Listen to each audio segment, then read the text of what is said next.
Welcome to the Elly Twineyo show. This is the place where we bring you ideas that matter. Every Friday, we bring you ideas on knowledge pillars of development insights, exporting basics, family businesses, and the society. As we discuss these ideas so that you understand first, you decide and move. Last time, I told you about the basics, or what we call conditions for development of countries.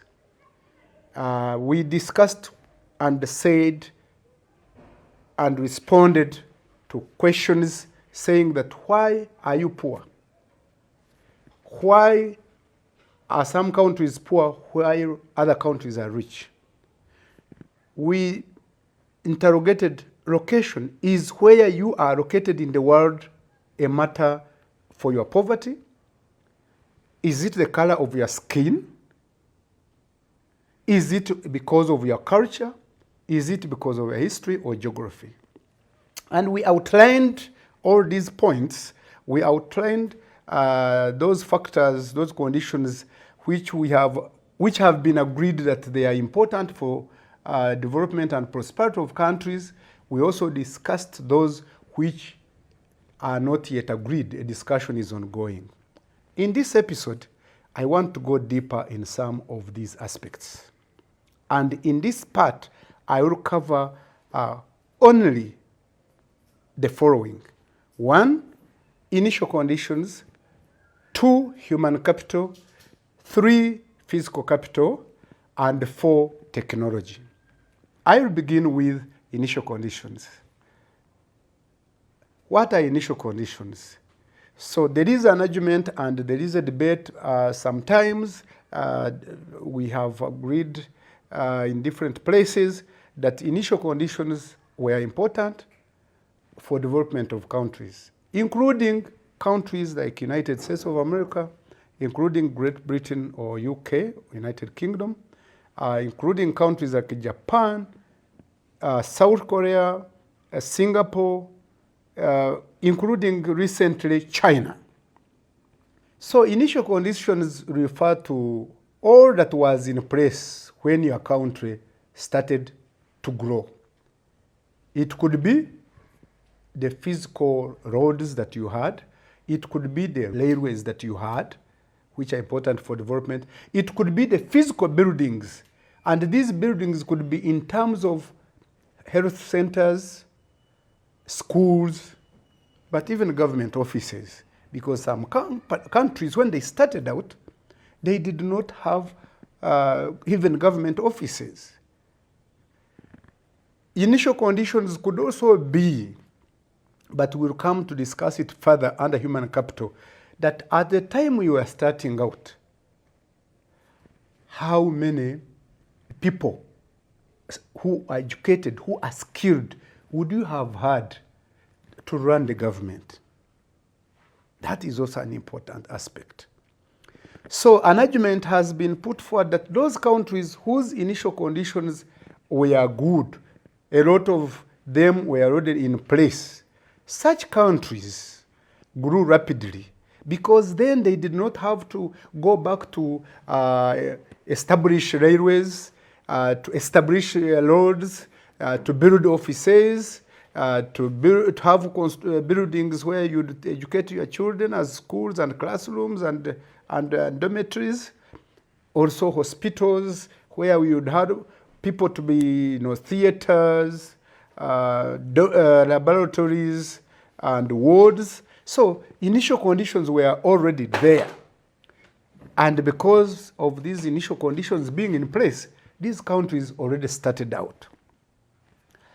This argument has been put forward for the rapid growth and advancement of countries like Korea, countries like Taiwan, countries like Singapore, countries like Hong Kong, and also they advanced it for Japan. They recently advanced it for even China. And arguments have been put that there were countries, and these countries, you know, they are in Asia. An argument has been put forward that when these countries got their independence, started out, they were at the same level of GDP, or what we call total country economy, total wealth, the whole total economy, what they had at the beginning.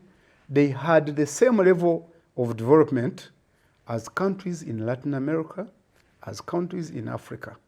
So why have they now developed and advanced than countries in Latin America and in Africa and also in Asia? They have their neighbors which are underdeveloped. So the argument has been initial conditions. An argument has been developed and backed by quantitative data that Ghana and Uganda were at the same level of development when countries like Korea were starting out. But as we talk now, Korea, Republic of Korea, is advanced. We can say highly advanced, with high levels of GDP per capita, with total GDP, with a lot of millionaires. Yet these other countries in Africa are not yet there. So initial conditions are so important, and explain why some of our countries globally are developed or not developed. Then there is another very important aspect which will determine why your countries are poor, not grown, not developed. Human capital. Human capital, we can summarize it as referring to the quality and quantity of the human beings. The quality and quantity of the human beings with skills, with competencies, with qualifications, with attitudes to drive the economy, either in the public sector, in government, I mean in government as ministers, in government as prime ministers, in government as civil servants and public servants, in governments as heads of government agencies. So do countries, or did the countries when they started to develop have human capital which was quality and quantity enough to engage in development? Very important aspect. In Africa, the president of the founding father of Tanzania, the Republic of Tanzania, United Republic of Tanzania, one time said that when they got independence, they didn't even have more than 30 university graduates. They did not have engineers. They did not have good doctors. They did not have other scientists. They also didn't have even good economists. And he said that he himself was a teacher. So you see the challenge with human capital at that time. The other important argument with human capital is that, and this is true, and this happened, that when countries like Korea, like Singapore, like Taiwan, all those Asian countries, but also including countries like Japan and even China, when they were starting out, they first sent their sons and daughters to good universities, especially in the United States of America, but also in the UK and other Europe, to learn science and technology-related courses, mathematics, engineering, but also they added on such courses which are also quantitative, like economics and other quantitative courses, and including also other courses to do with chemistry and working factory-related, industry-related. And when they came back to their countries, they went to industries, they went to factories, and you know what has happened. The rest is now history. South Korea is advanced, Singapore is advanced, Taiwan is advanced, Hong Kong is advanced. Japan is advanced. We know it very well. It was a pioneer more of technology too much. China has joined recently. So they are advanced because of the importance of paying attention to human capital development. Therefore, human capital is important, but I always emphasize the quality and quantity of not only not only the labor force, but also other humans in the country. Because the cost of health will be so important and so expensive for your country if it is not handled very well. And if your people are always sick, then they don't have time to contribute to the development of their country. It is also alleged that